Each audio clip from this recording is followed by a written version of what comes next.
Now, Mac Miller is my all-time favourite artist. I don't think a day goes by where I don't at least have a little micro dose of Mac Miller. Out of all of my artwork and drawings, Mac Miller is definitely the most seen face. I've even got the little diver dude from swimming tattooed on my wrist. So I'll admit I'm a little bit of a Mac Miller stan. So after listening to all these projects for so long, I thought, you know, it'd be a little bit goofy, a little bit funny, and a little bit silly if I ranked and reviewed all of them. Now, in my opinion, all of these projects are great. There really isn't a weak link on this list. However, remember, this is an opinion. So yours will probably differ from mine, but it is just that, an opinion. And just to be clear, I'm only going to be doing Mac Miller's albums and mixtapes, starting from K.I.D.S. So none of his work underneath other aliases like Larry Lovestein or Delusional Thomas, just pure, unfiltered Mac. So anyways, let's just jump straight into it before I change my mind again. Coming in at number 11 is the mixtape Best Day Ever. Now, this mixtape is one of Mac's more feel-good projects, if you couldn't tell by the title. However, this is a project I find myself revisiting far less than any of his others. I feel like it doesn't really have as much of a unique feel or theme. At points it sort of feels like a retread of K.I.D.S, where a lot of the unused concepts and tracks may have ended up on this one. However, there are a few tracks I really like on this project. Mac's personality really shines through on tracks like Oy Vey and Keep Floating, which has a great Wiz Khalifa feature, and feels like a really good stoner tune. It also feels like a long time coming, as Mac and Wiz both grew up in Pittsburgh. The deepest we really see him go on this project is the song I'll Be There, a song dedicated to his mother in which he talks about how she's always been there for him and everything she did for him growing up. It's a really sweet and emotional track, and definitely a standout on this project. The song, titled after the mixtape Best Day Ever, gets two versions, the original and the bonus. And I think most people would agree when I say that the bonus is a lot better than the original. It has a bit more of a fluid intro, and I think the melodic beat fits the track a lot better. Also, the music video is really heartwarming, where we see a young Mac who can't be older than 6 or 7 busting out some liquid fire, busting out the hardest bars you've ever seen. What you hear is not a test on rapping to the beat. And I'd say that this might be Mac's most feel-good song out of his entire discography, which is saying quite a lot. But yeah, ultimately I think there are just a bit too mediocre tracks on this album that I don't have much to say about, which is why I decided to put it at number 11. Next up is I Love Life, Thank You, Thank You, Thank You. Now, I'd say this is one of Mac Miller's more unknown projects, and it's the shortest on the list, coming in at a whopping 37 minutes. Now, this mixtape was the product of a project Mac started called The Road to a Million Subscribers, where 2 is the number, not the word. So you know it's going to be good. So the way it worked is, for every 100,000 Twitter followers that Mac gained, he'd release a song. And then when he hit 1 million, he released this mixtape, which had mostly the songs from the build-up, but another few chucked in there for good luck. And I think that this is his most underrated project. I won't go on about it too much, because I know that most people probably haven't heard it. It comes just after Best Day Ever and K.I.D.S, and definitely has more of that feel-good, young vibe that Mac had back then. And as the title suggests, it follows that trend. For a lot of the tracks, it feels like he just went into the studio and had fun with them, just rapping over a beat for a couple minutes without the pressure of thinking, oh, this is going to be a commercial album or a commercial mixtape. It was released for free on Twitter, and it definitely feels that way. But I think it's nice to have a project from Mac which feels a bit more raw and underproduced. There's not many beat switches or intros or outros on this project, kind of showing his roots and where he came from, just starting out rapping over beats. And I really like it, and that's why it comes in at number 10. Now, I have a feeling this is going to be a controversial one, but coming in at number 9 is the mixtape K.I.D.S. And every project from here on out was really hard to put into place, but I did some soul searching, I took a dump, and this is what I came up with. As you can tell from the title, this project is Mac at his most youthful, reminiscing on his younger days, partying and enjoying life. Now, K.I.D.S is an acronym for Kicking Incredibly Dope Shit. Not the actual word, but in this case. And this album isn't as deep or introspective as his later work, but that isn't a drawback for me. It's a nice touch that you can just stick this on and feel good for a bit. And it fits in with the title and theme, because when we're kids, we don't really think about all that deep introspective shit. You know, you just want to go to the park and eat McDonald's. And then as you get older, you become more introspective. It kind of reminds me of Darius from Atlantis' philosophy on rap music.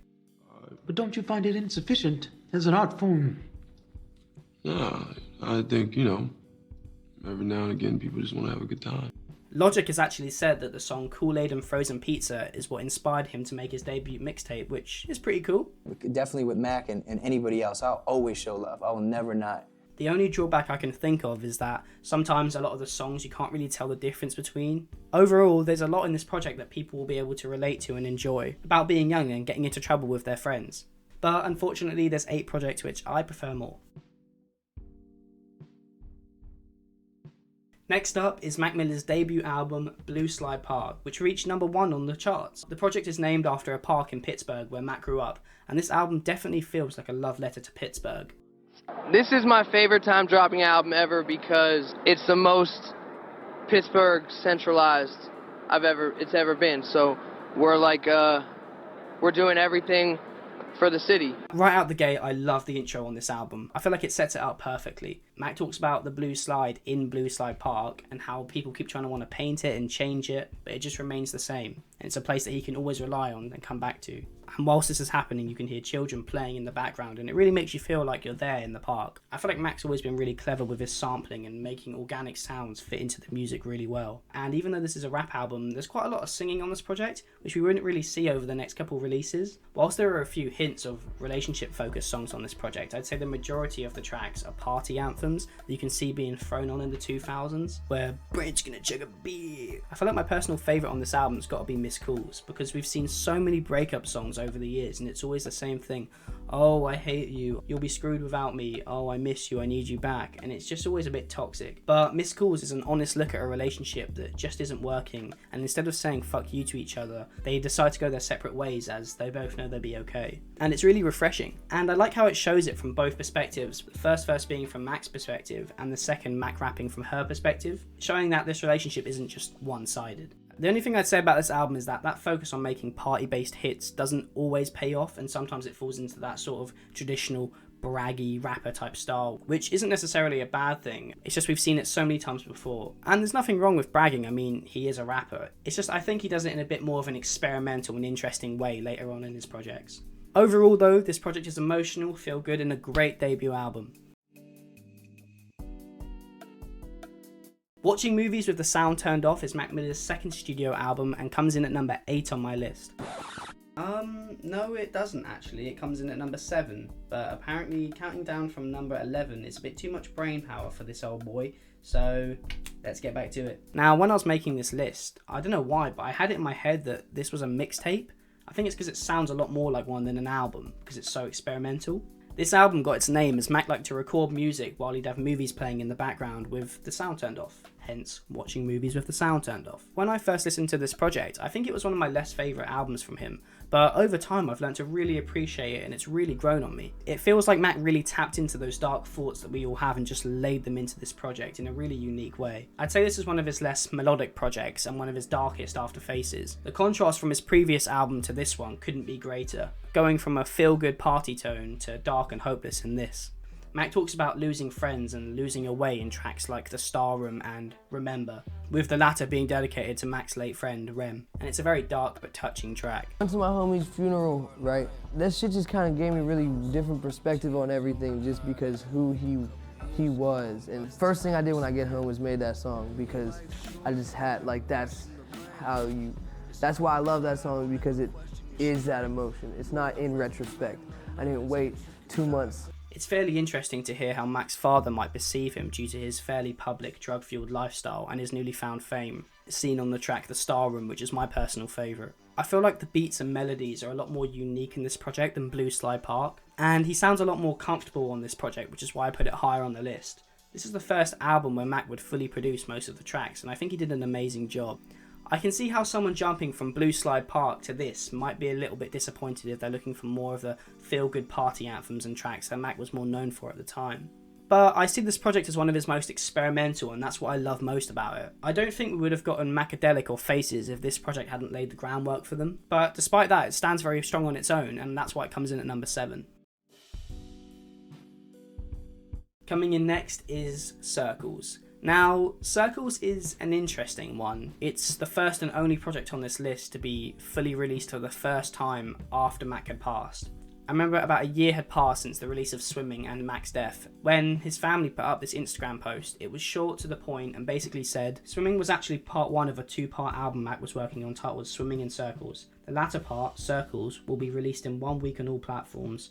All money made will be going to charity, which I really respect them for. They didn't try and milk it, it felt like there was a genuine reason for this project's release. It was mostly recorded already, and part 2 to a project which Mac had already been planning on releasing. John Bryant, an excellent producer, had been working with Mac on this one, and he'd be producing and finishing the album. And from watching interviews, it seems like they had a genuine friendship and understanding of each other, and John knew what he was doing. Given the circumstances, I think this album turned out just about as good as it possibly could have. I'd say it's more of a singing album than a rap album, but Mac's vocals have never been stronger than on this project in my opinion. A lot of people regard this as a final goodbye from Mac. He talks about death quite a lot on this one, which isn't rare for a Mac Miller project, but I think given the circumstances, it just feels a bit more noticeable and hard-hitting on this project. And even though Mac's lyricism isn't his strongest on this album, I don't think hard-hitting verses was the intention. The weight of what he's saying is so strong that I don't mind if it's less of it. It's an album which I think a lot of people relate to, as he discusses emotions which all of us have had at some point. I think Swimming is the stronger of the two halves. And the reason I actually didn't put it high on my list is that I don't think it shows as much of Mac's personality,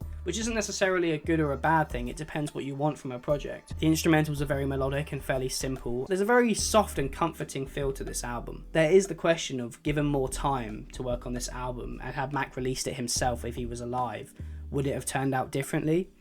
And so there is that idea that this isn't a signature Mac Miller project, and we'll never really know. And for that reason, I don't think I can put it higher. But overall, an amazing send-off and an amazing album. Up next is Macadelic. This mixtape has some of Mac's most psychedelic work. Released in between Blue Slide Park and watching movies with the sound turned off, it really feels like a blend of these two projects. It's got Blue Slide Park's hopeful confidence in songs like Fuck 'Em All, but also the dark introspective lyrics in songs like The Question and 1 through 8. This project also has one of my all-time favourite songs with Fight the Feeling featuring Kendrick Lamar, as well as an amazing chorus from Omar and Amari. Sorry if I butchered that. The video for this song is also just amazing, with the trippy little running dude, running through that world in a little sketch style.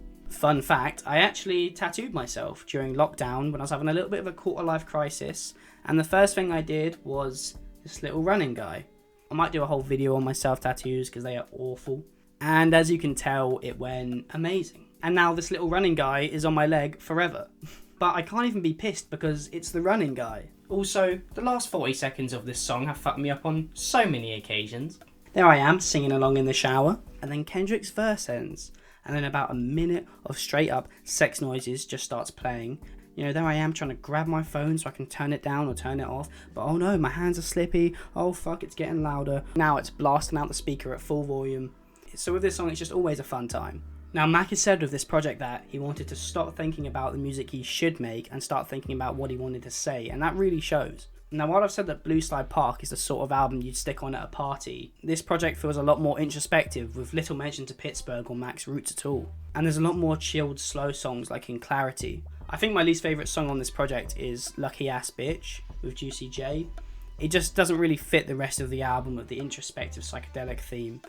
But overall, I'd say that's probably the only track I would say falls into that trap. But overall, this project is definitely one of his best.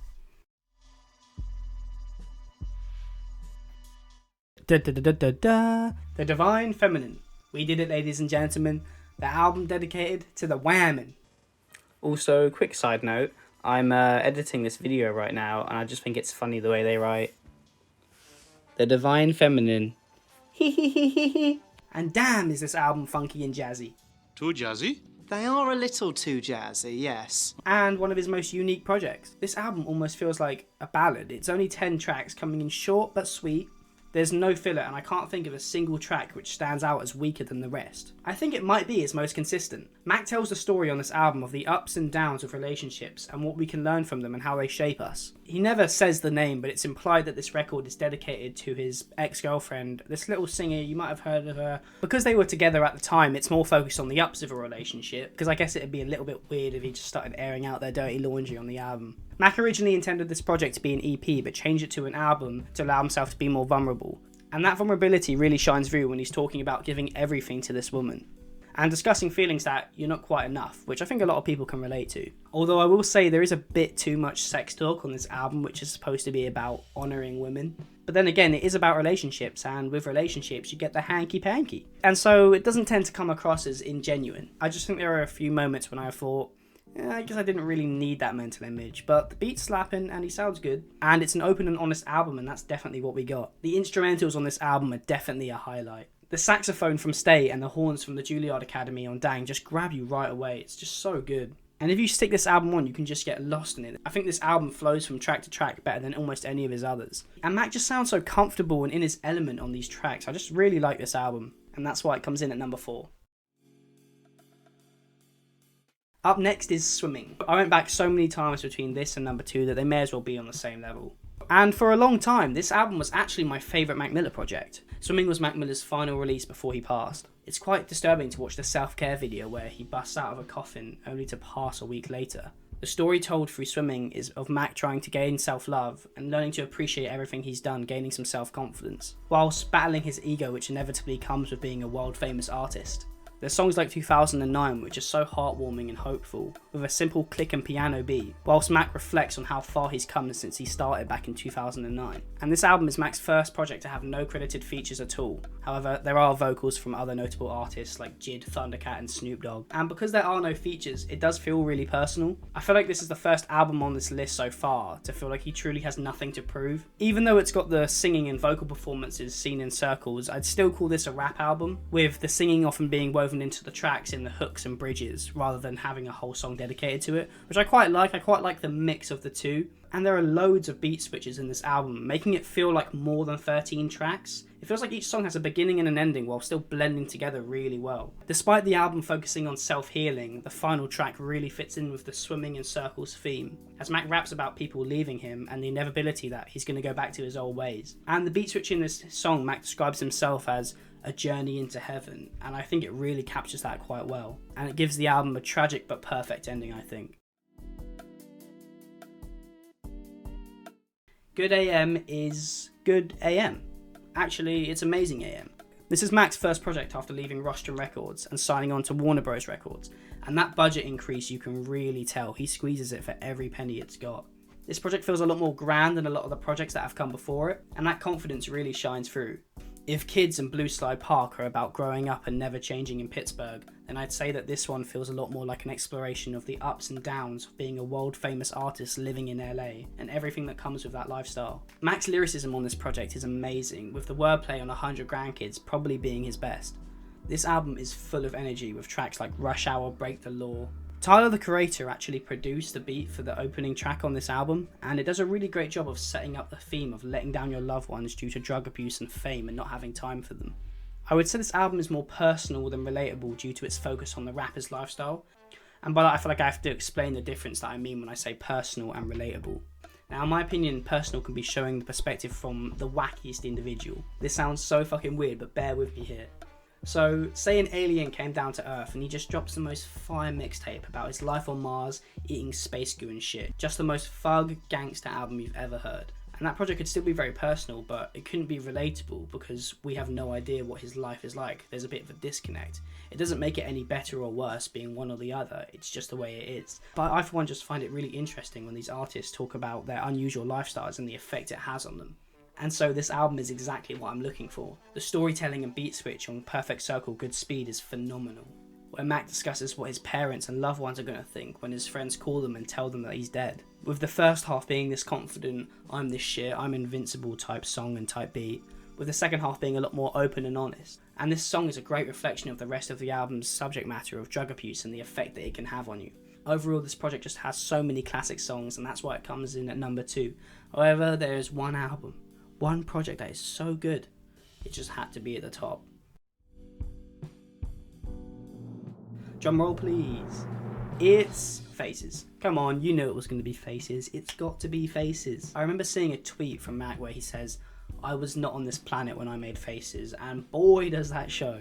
This project is kind of bizarre. It balances so many different musical eras and styles, and somehow manages to make them all fit in a cohesive mixtape. This project really feels like one man's descent into insanity. It's telling a story, with the intro being named Here We Go and the outro being named Grand Finale, as though it's a performance, and it really feels like one. From watching the Short Faces documentary, it seems like Mac made this album in his pool house studio in LA, where rappers would just come and go, but he would stay there pretty much the majority of the time just making this project. Earlier I praised I Love Life Thank You for feeling like a no pressure and no restrictions sort of project, where Mac could just come in and do what he wanted. However, that project does feel a little bit like it was put together quite quickly, and there's less of a theme running through. This takes that mixtape and improves upon it in every single way. I love his crazy ad-libs and sometimes just running his mouth on the track about whatever dark thought is going through his mind at the time.